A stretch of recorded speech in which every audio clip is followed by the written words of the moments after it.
நம்ம வளர்ப்பு சரியா இருக்கணும். இல்லன்னா நம்முடைய நிலைமையும் வயதானதற்கு பிறகு கவனிப்பாரற்று விடப்படுகிற இடமாக மாறிவிடும். அருமை தாய்மார்களே, நாடகம் பார்க்கிற தாயாக இருந்தால் இன்றோடு அந்த நாடகத்தை குழி தோண்டி புதையுங்கள். சினிமா படம் எல்லாம் தயவு செய்து பார்க்காதீங்க.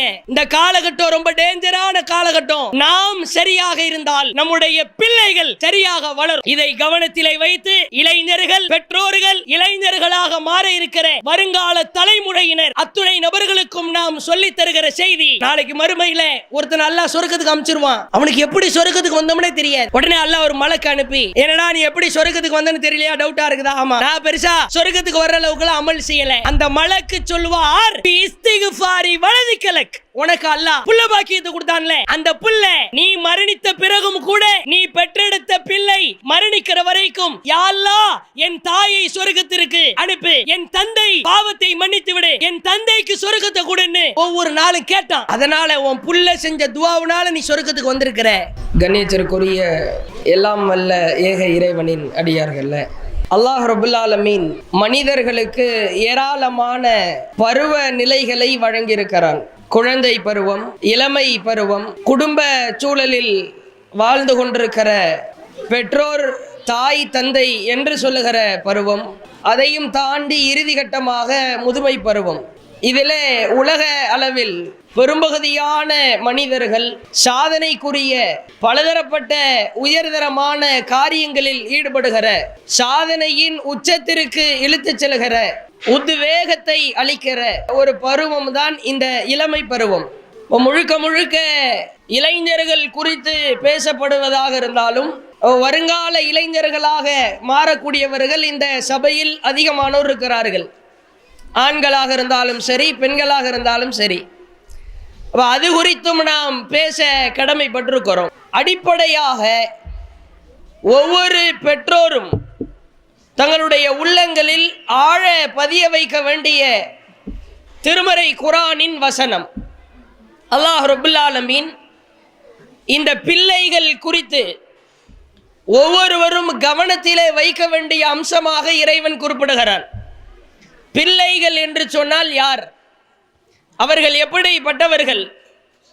அவர்களை நாம் எப்படி பார்க்க வேண்டும் என்று நாம் நம் உள்ளங்களில் ஆழ பதிய வைத்தால்தான் இந்த பிள்ளைகளின் அருமை தெரியும். ஏதோ ஊர்ல எல்லாரும் புள்ள பத்துட்டாங்க, எல்லோருக்கும் பிள்ளை பிறந்தது, எனக்கும் பிள்ளை பிறந்திருக்கிறது, இஸ்லாம் அப்படி பார்க்க சொல்லவில்லை. இஸ்லாமிய மார்க்கம் குழந்தை பருவத்தை ஒரு வித்தியாசமான சூழலாக பார்க்க சொல்லுகிறது. அல்லாஹ் ரப்புல் ஆலமீன் குர்ஆனில் குறிப்பிடுகிறான், யஹ்லுகு மா யஷாஉ, அல்லாஹ் தான் நாடியதை படைப்பான். தான் நாடியதைத்தான் அல்லாஹ் படைப்பான். அது என்னவாக இருந்தாலும் சரி, பூமியாக இருந்தாலும் சரி, மலையாக இருந்தாலும் சரி, வானமாக இருந்தாலும் சரி, சூரியன், சந்திரன், நட்சத்திரங்கள், கோள்கள், உலகத்தில் அல்லாஹ் எதை நாடுகிறானோ, படைக்க வேண்டும் என்று விரும்புகிறானோ, அல்லாஹ் அதை படைத்தே தீருவான். அதற்கு அடுத்த வார்த்தையில் அல்லாஹ் குறிப்பிடுகிறான், வயஹபு லிமன் யஷாஉ இனாஸா, தான் நாடியதை நான் படைப்பேன். அந்த நாடிய படைப்புகளில் ஒரு படைப்பு வயஹப். யஹப் அப்படின்னா கிஃப்ட் கொடுக்கிறதுன்னு அர்த்தம், அன்பளிப்பு செய்கிறதுன்னு அர்த்தம். நல்ல கிராத் ஓதுன மாணவர்களுக்கு, நல்ல பேச்சாற்றலில் சிறந்து விளங்கிய மாணவர்களுக்கு, கோடைகால பயிற்சியில் நல்ல மதிப்பெண்கள் எடுத்த மாணவர்களுக்கு அன்பளிப்பு கொடுக்கறதுக்காக இங்கே நிறைய பாத்திரங்கள் இருக்குதுல்ல. ஒரு நபருக்கு அன்பளிப்பு செய்வோம் அல்லவா, யஹப் அப்படின்னு சொன்னா கிஃப்ட் கொடுக்கிறது, அன்பளிப்பு செய்வது என்று அர்த்தம். அல்லாஹ் சொல்லுகிறான், வயஹபு லிமன் யஷாஉ இனாஸா, தான் நாடியோருக்கு நான் யாரை நேசிக்கிறேனோ, யாரை விரும்புகிறேனோ, யாருக்கு அன்பளிப்பு செய்ய வேண்டும் என்று நினைக்கிறேனோ அவர்களுக்கு பொம்பளை பிள்ளைகளை, பெண் குழந்தைகளை நாம் அன்பளிப்பாக கொடுப்போம் என்கிறான். வயஹபு லிமன் யஷாஉ ذுகுர், நான் நாடியவருக்கு, நான் விரும்பியவருக்கு நான் யாருக்கு அன்பளிப்பு செய்ய வேண்டும் என்று நினைக்கிறேனோ அவர்களுக்கு ஆண் பிள்ளையை நான் அன்பளிப்பு செய்வேன் என்கிறான். அடுத்த வார்த்தையில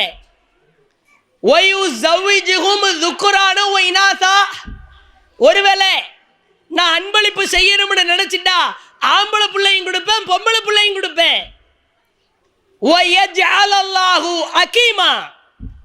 நான் அன்பளிப்பே செய்யக்கூடாது என்று நினைத்து விட்டால் அந்த தம்பதியரை மலடியாக ஆக்கி விடுவேன் என்கிறான் இறைவன். விளங்குதா? புள்ள பாக்கியம்னா என்னன்னு புரியுதா? ஒரு பிள்ளையை பெற்றெடுக்கிறோம் என்று சொன்னால் இறைவன் நம்மை கருணை பார்வை கொண்டு அன்பளிப்பு செய்திருக்கிறான். இந்த அப்படி வச்சுக்க, கிஃப்டா வச்சுக்க, அன்பளிப்பாக வைத்துக்கொள்.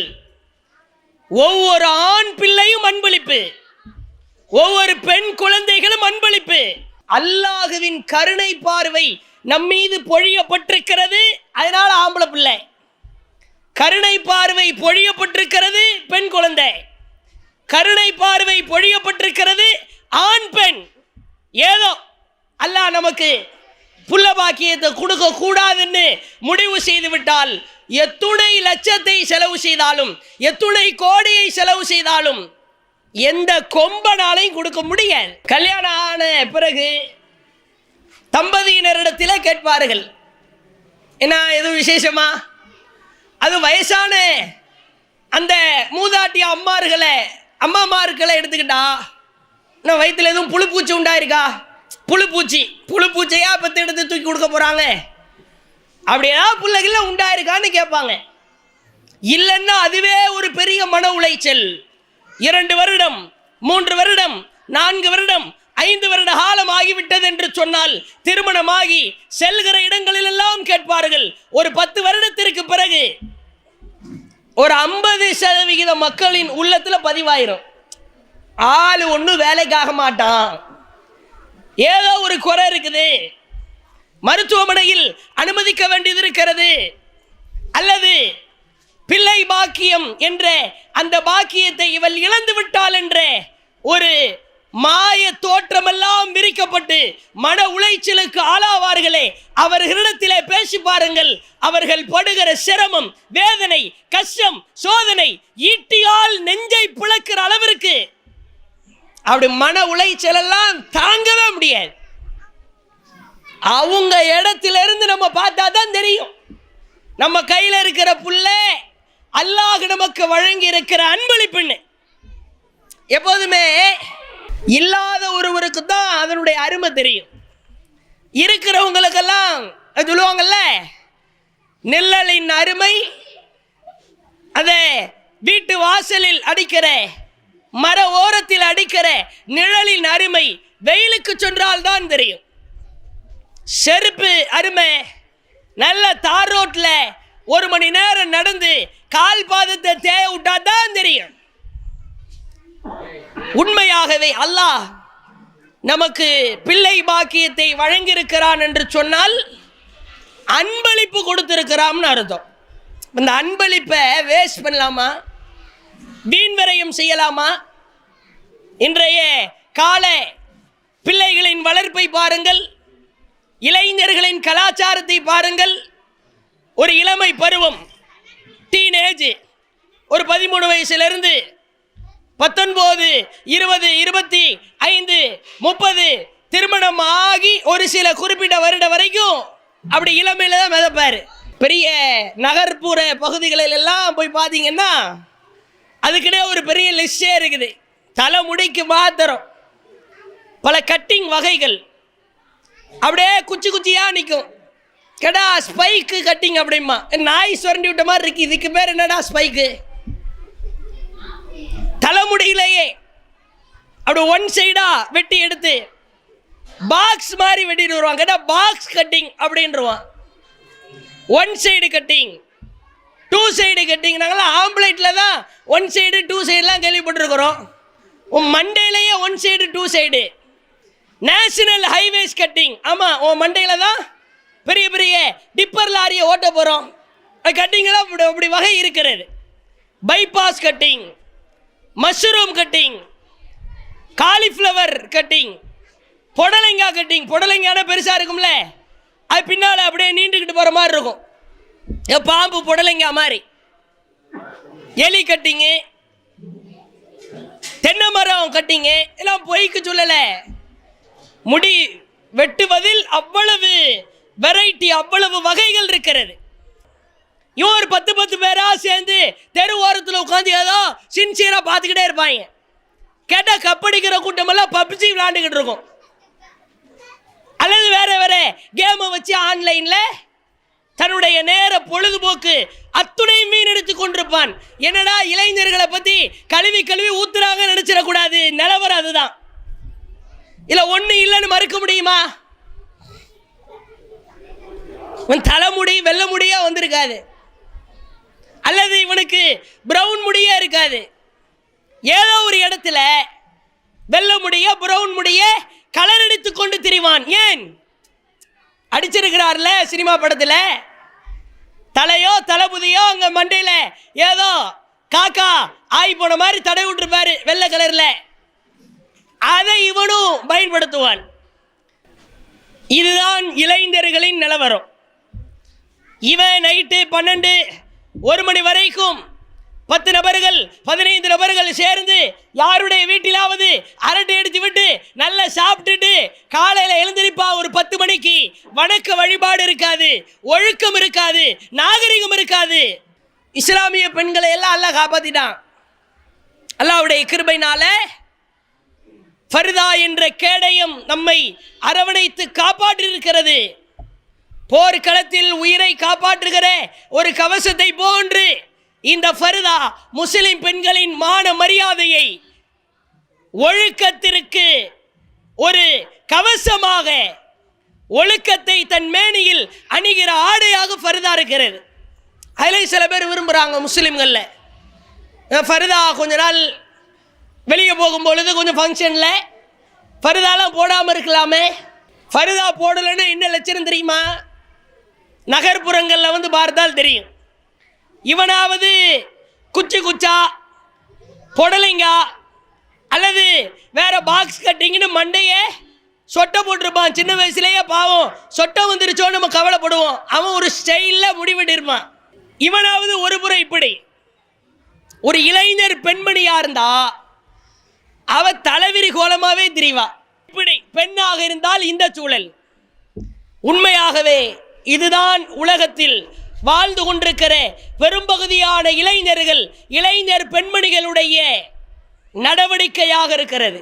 நம்ம புள்ள இந்த மாதிரி ஒரு கேடுகட்ட தவறான பாதையின் பக்கம் சென்றுவிடக் கூடாது என்று சொன்னால் நாம் நம்முடைய பிள்ளைகளை இஸ்லாத்தின் அடிப்படையில் வளர்க்க வேண்டும்.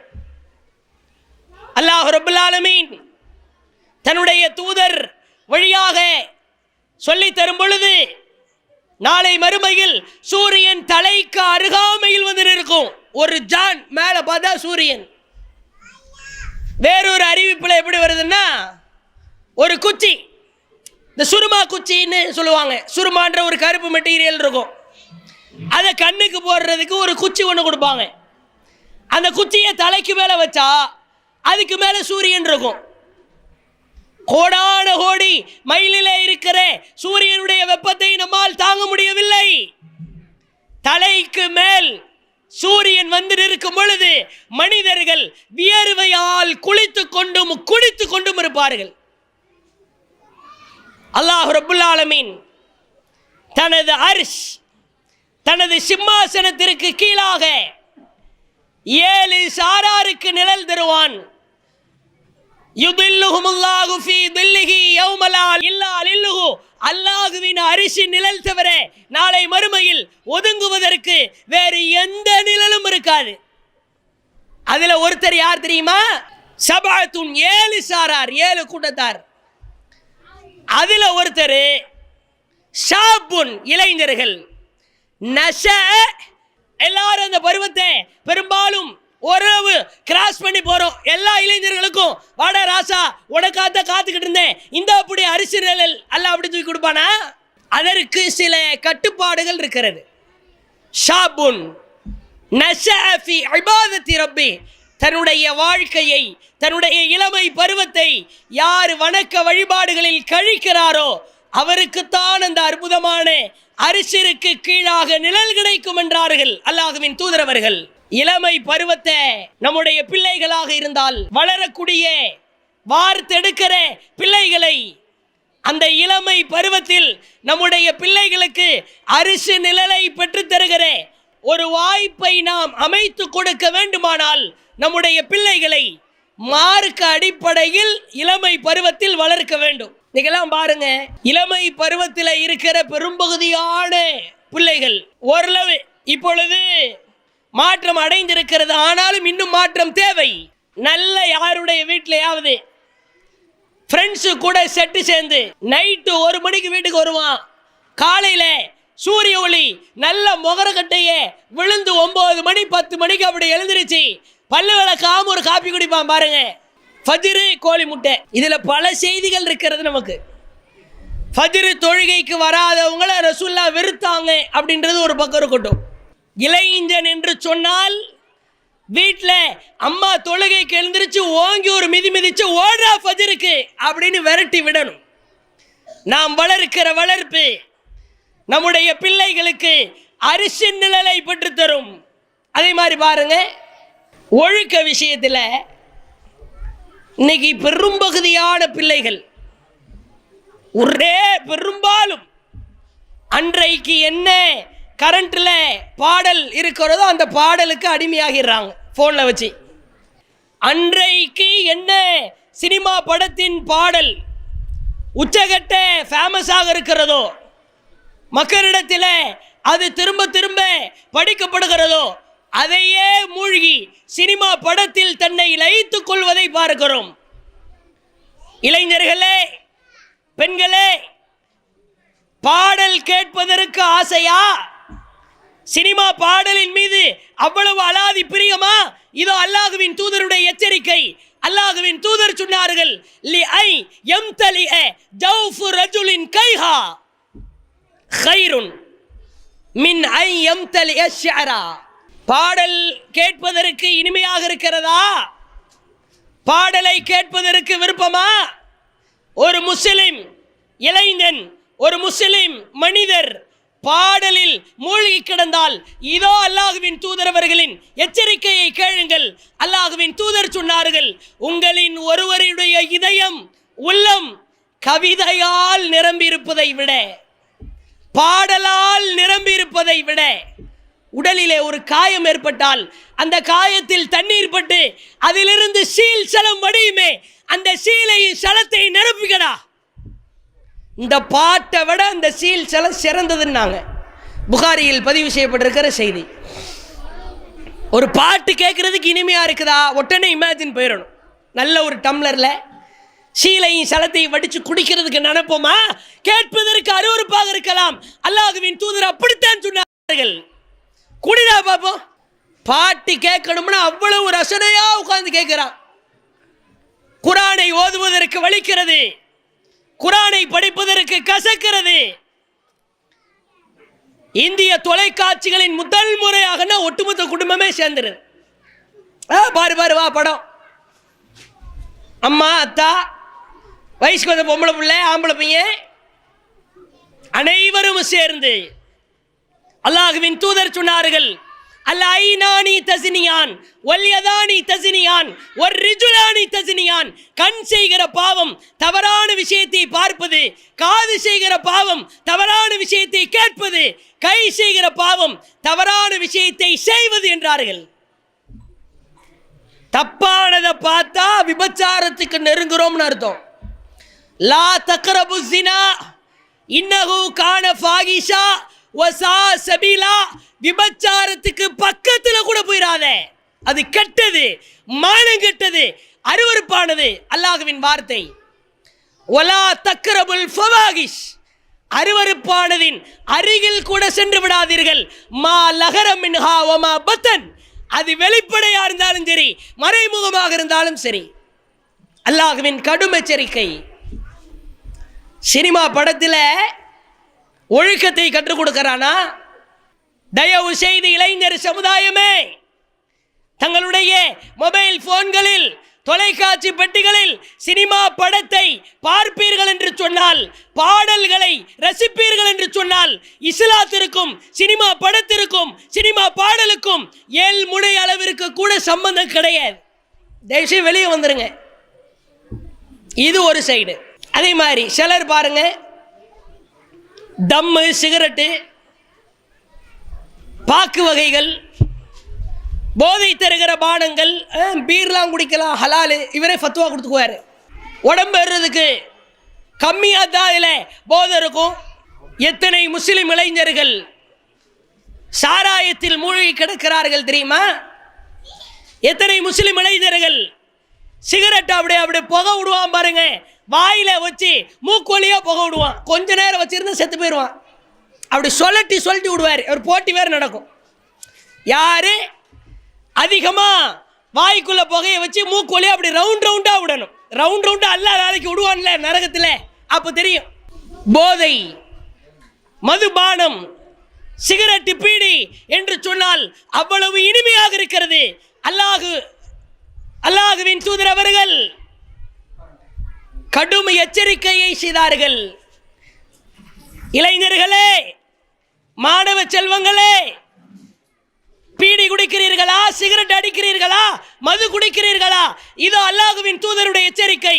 லிமை யஸ்ரபுல் முஸ்கிர் ஐயஸ்கியஹுல்லாஹு மின் தீனத்தில் ஹபால். இந்த உலகத்தில் யார் போதை தருகிற பொருளை சாப்பிடுகிறாரோ, உட்கொள்கிறாரோ, நாளை மறுமையில் அல்லாஹ் அவருக்கு தீனத்துல் ஹபால் என்ற உணவை கொடுப்பான். நபி தோழர்களுக்கெல்லாம் ஒன்றும் புரியல. ஒமா தீனத்துல் ஹபால் யா ரசூலல்லாஹ், அல்லாஹ்வின் தூதரே, தீனத்துல் ஹபால்னா என்னது? சிக்கன் 65யா? அவங்களுக்கு டவுட் வருது. தீனத்துல் ஹபால்னா என்ன? அல்லாஹ்வுடைய தூதரே, அல்லாஹ்வின் தூதர் சொன்னார்கள், தீனத்துல் ஹபால் என்று சொன்னால் அருக்கு அகலினார் உசாரத்து அகலினார். நாளை மறுமையில் நரகவாசிகளை அல்லாஹ் நரகத்திலே போட்டு பொசுக்கி எடுப்பான். அந்த வேதனை தாங்க முடியாமல் நரகவாசிகளின் உடலில் இருந்து சீல் சலம் வடியும். இது யாருக்கு இந்த சீல் சலம் எல்லாம்? உலகத்தில் பாக்கு வகை, டம் அடிச்சது, போதை அப்படி கிக்குன்னு ஏறிச்சுல்ல, நாளைக்கு மறுமையில அந்த சீலையும் சலத்தையும் வைத்து அல்லாஹ் சொல்லுவான், இப்ப குடிடா, இப்ப குடி. உலகத்துல சுருன்னு ஏறிச்சு இல்ல, உதட்டுல வைக்கும் போது இப்ப ஏறும். இதுல ஒரு முஸ்லிம் இளைஞன் ஒரு போதை தருகிற, கேடுகட்ட, உடலுக்கு கேடு விளைவிக்கிற, அல்லாஹ் குர்ஆனில் சொல்கிறான், வலா துல்கு பி ஐதீக்கும் இல தகுலுகா. உங்க கைகளால நாசத்தை தேடிக்காதீங்க. யா அய்யுஹல்லதீன ஆமனு, ஈமான் கொண்டவர்களே, குலூ மின் தையிபாத்தி மா ரஸக்னாக்கும், உங்களுக்கு நாம் வழங்கியிருக்கிற தூய்மையானவற்றை உண்ணுங்கள். அல்லாஹ் சொன்னான். உங்களுக்கு எல்லாம் சிகரெட் தூய்மையான உணவா? பீர் குடிக்கிறது தூய்மையானதா? பாக்கு வகை தூய்மையானதா? சாராயம் தூய்மையானதா? இதெல்லாம் அருவருக்கத்தக்க உணவு இல்லை. இதெல்லாம் உங்களுக்கு சிந்தனையில உதிக்கல. இளைஞர் சமுதாயமே, இது போன்ற போதை பொருட்களை ஒரு முஸ்லிம் இளைஞன் சாப்பிட மாட்டான்.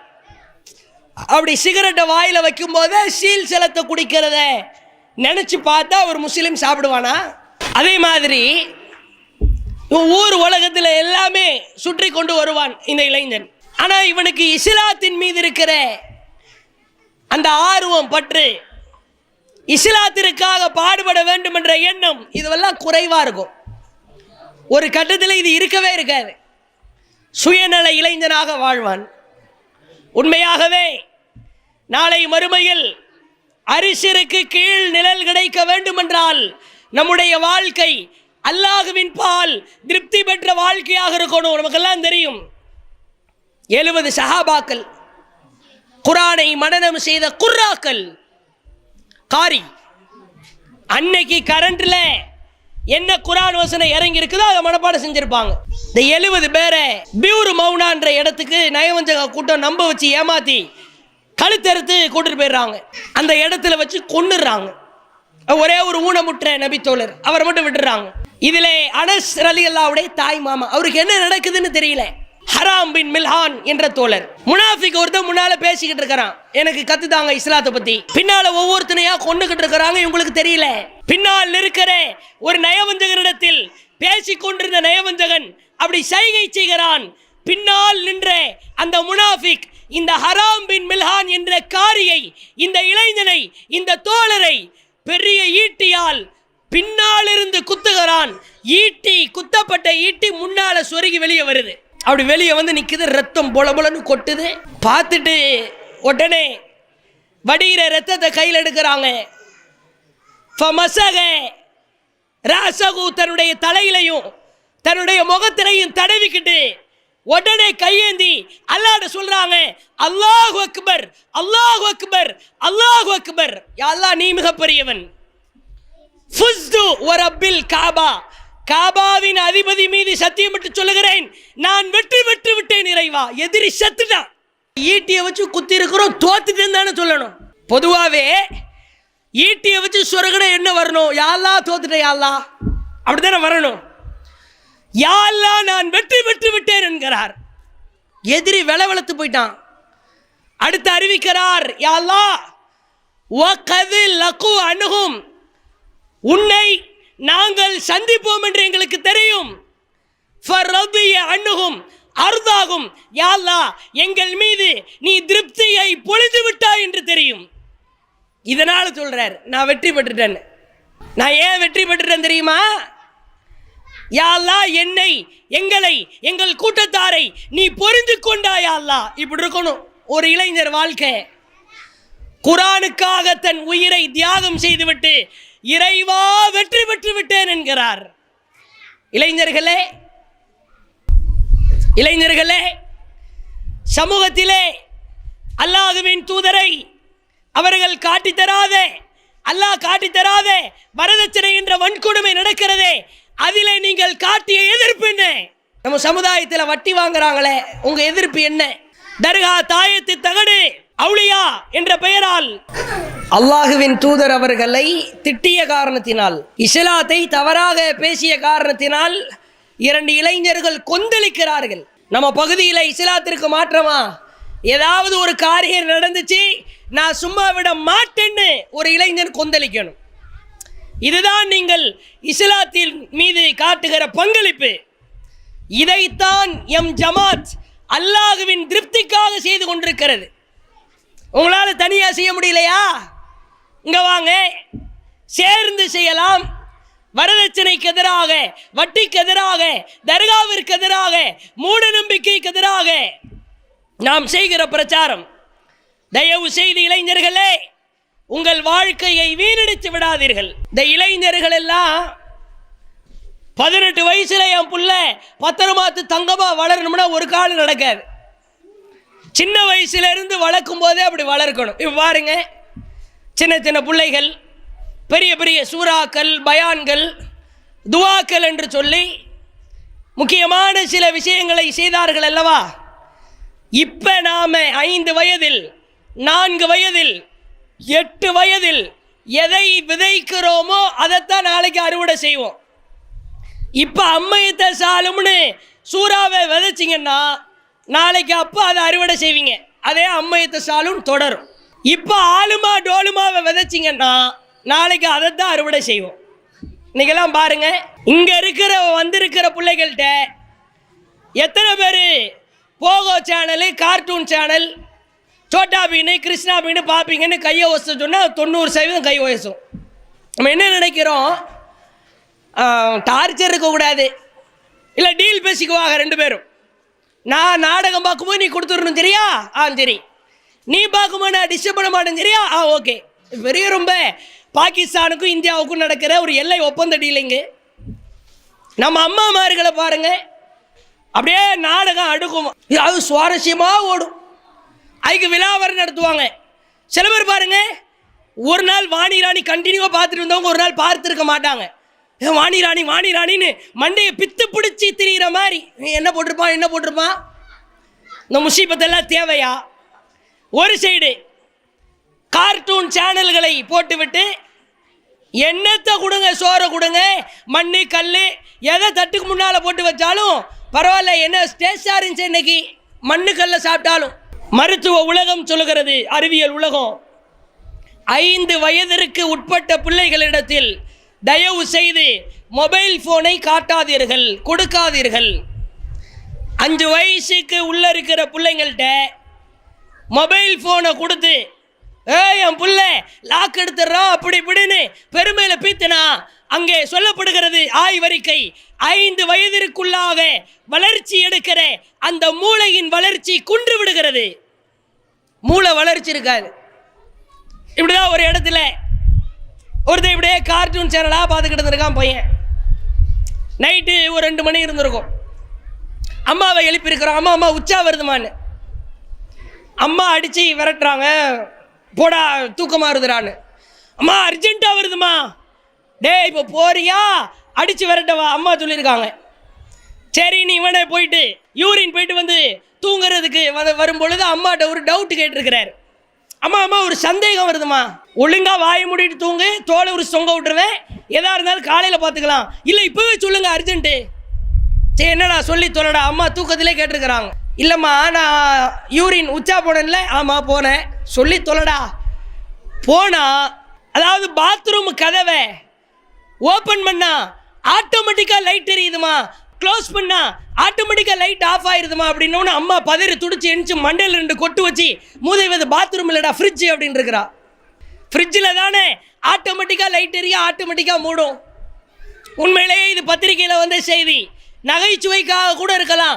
பாத்ரூமுக்கும் ஃப்ரிட்ஜுக்கும் வித்தியாசம் தெரியாது, மூளை குன்றி போயிடும். சில பேர் பாருங்க, பிள்ளைங்கள்ட்ட ஃபோனை பிடுங்கிடுவீங்க, அப்படியே பைத்தியம் பிடிச்ச மாதிரி உட்காந்துக்கிட்டு இருப்பாங்க. பிள்ளைங்களுக்கு குரான் ஓத கற்றுக் கொடுக்கலாம்ல, இது போன்ற மதரசாக்களுக்கு அனுப்பி வைக்கலாமா? அல்லாஹ்வின் தூதர் சொன்னார்கள், யாருக்கு 2 பெண் குழந்தைகள் இருக்கிறதோ அந்த 2 பெண் பிள்ளையும் நல்ல முறையில் யார் வளர்த்தெடுக்கிறாரோ குன்னலகு சித்திரம் மினன்னார், அந்த 2 பெண் குழந்தைகளும் நாளை மறுமையில் அந்த பெற்றோரை நரகத்திலிருந்து காக்கிற திரையாக இருக்கும் என்றார்கள். ஜா யோமல் கியாமா, நாளைக்கு மறுமையில் நானும் அனே 2 பெண் குழந்தைகளை நல்ல முறையில் ஒழுக்கமுள்ளவராக பெற்றெடுத்து வளர்த்தவரும் இப்படி வருவோம் என்றார்கள். இங்க ரசூலுல்லாஹ்னா இங்க 2 பொம்பளை பிள்ளைய சாலிகா பெற்றெடுத்து வளர்த்தவங்க. இன்னைக்கெல்லாம் பாருங்க, நம்ம ஜமாத் சார்பா முதியோர் இல்லம் நடத்தப்படுகிறது. அங்கெல்லாம் சிலர் இருந்தாங்க. ஒரு அம்மா அப்படியே தன்னை அறியாமலேயே கைகளை கடித்து கொள்வார்கள். ஒரு அம்மா நல்லா இருப்பாங்க, பாத்ரூம் போகும்போது அந்த மலத்தை எடுத்து தான் தலையிலிருந்து வாய் மூஞ்செல்லாம் தேய்ச்சிக்குவாங்க. நம்ம பணியாளர் அந்த தாயை சுத்தம் செய்வார். அந்த தாயின் பின்னணியில் அந்த பையன், அந்த மகன் அந்த தாயை கேட்பாரற்று தெருவில் விட்டு சென்று விட்டான். இதுக்கெல்லாம் என்ன காரணம் நினைக்கிறீங்க? நம்ம வளர்ப்பு சரியா இருக்கணும். இல்லைன்னா நம்முடைய நிலைமையும் முதியோர் இல்லம் வயதானதற்கு பிறகு கவனிப்பாரற்று விடப்படுகிற இடமாக மாறிவிடும். அருமை தாய்மார்களே, நாடகம் பார்க்கிற தாயாக இருந்தால் பெண்ணாக இருந்தால் இன்றோடு அந்த நாடகத்தை குழி தோண்டி புதையுங்கள். சினிமா படமெல்லாம் தயவு செய்து பார்க்காதீங்க. இந்த காலகட்டம் ரொம்ப டேஞ்சரான காலகட்டம். நாம் சரியாக இருந்தால் நம்முடைய பிள்ளைகள் சரியாக வளரும். இதை கவனத்திலே வைத்து இளைஞர்கள், பெற்றோர்கள், இளைஞர்களாக மாற இருக்கிற வருங்கால தலைமுறையினர் அத்துணை நபர்களுக்கும் நாம் சொல்லித் தருகிற செய்தி, அல்லாஹ் ரப்புல் ஆலமீன் நமக்கு கொடுத்திருக்கிற அருட்கொடையை வீணடித்து விடாமல், அதை அலட்சியப்படுத்தி விடாமல், நாளைக்கு மறுமையில் ஒருத்தன் அல்லாஹ் சொர்க்கத்துக்கு அனுப்பிச்சிருவான். அவனுக்கு எப்படி சொர்க்கத்துக்கு வந்தோம்னே தெரியாது. உடனே அல்லாஹ் ஒரு மலக்கு அனுப்பி, என்னடா நீ எப்படி சொர்க்கத்துக்கு வந்தேன்னு தெரியலையா, டவுட்டாக இருக்குதா? ஆமாம், நான் பெருசாக சொர்க்கத்துக்கு வர்ற அளவுக்குலாம் அமல் செய்யலை. அந்த மலக்கு சொல்வார், பி இஸ்திக்ஃபாரி வலதிக்கலக், உனக்கு அல்லாஹ் புள்ள பாக்கியத்தை கொடுத்தான்ல, அந்த புள்ள அது மரணிக்கிற வரைக்கும், நீ மரணித்த பிறகும் கூட, நீ பெற்றெடுத்த பிள்ளை மரணிக்கிற வரைக்கும், யா அல்லாஹ் என் தாயை சொர்க்கத்திற்கு அனுப்பு, என் தந்தை பாவத்தை மன்னித்து விடு, என் தந்தைக்கு சொர்க்கத்தை கொடுன்னு ஒவ்வொரு நாளும் கேட்டான். அதனால உன் புள்ள செஞ்ச துவாவுனால நீ சொர்க்கத்துக்கு வந்திருக்கிற அப்படின்னு சொன்ன உடனே அந்த தகப்பனார் அந்த மனிதனுக்கு சந்தோஷத்தின் உச்சத்திற்கு சென்று விடுவான். பாப்பா, டே மகனே, என் வயிற்று அறுத்து உன்னை வெளியே கொண்டு வந்திருக்கிறேன்டா, என் ரத்தத்தை எல்லாம் பாலா கொடுத்து உன்னை நான் வெளியே கொண்டு வந்திருக்கிறேன்டா, எனக்காக டெய்லி துவா செய்யின்னு சொல்லி வளர்க்கிற தாயா இருக்கணும். டேய், உனக்காக ஏன் ரத்த துளியெல்லாம் வியர்வை துளியா மாற்றி உன்னை நான் படிக்க வைக்கிறேன், உனக்கு நான் சோறு போடுறேன், எனக்கு நீ காசெல்லாம் தருவனாண்டா, எனக்காக துவா செய்டா, அப்படி சொல்லி வளர்க்கிற பெற்றோராக இருக்கணும். இதுதான் நமக்கு மறுமையில் கிடைக்கிற வெற்றி. இளைஞர்கள், மாணவர்கள், பெற்றோர்கள், நம் அத்துணை நபர்களின் இலக்கு நாளை மறுமை ஒன்றுதான் என்று கூறி, இன்ஷா அல்லாஹ் நம்மிடத்திலே சில தவறுகள் இருந்தால், மார்க்கத்திற்கு முரணான காரியங்கள் நடந்தால், நம்முடைய பிள்ளைகளின் எதிர்காலத்தை பாதிக்கிற அளவிற்கு அதை நாம் செய்தால், தயவு செய்து அதை இழுத்து குழி தோண்டி புதைத்து விட்டு வீறு கொண்ட ஒரு பாதையை நோக்கி நம்முடைய பயணத்தை அமைத்துக் கொள்வோமாக என்று கூறி முடித்துக் கொள்கிறேன். வாஹிர் தஅவானா அனில் ஹம்துலில்லாஹி ரப்பில் ஆலமீன். அஸ்ஸலாமு அலைக்கும் வரஹ்மத்துல்லாஹி வபரகாத்துஹு. இஸ்லாம் மற்றும் சமுதாய செய்திகளை அறிந்து கொள்ள தமிழ்நாடு தௌஹீத் ஜமாஅத் யூடியூப் பக்கத்தை உடனடியாக சப்ஸ்கிரைப் செய்து கொள்ளுங்கள். மேலும் பெல் பட்டனையும் கிளிக் செய்து கொள்ளுங்கள்.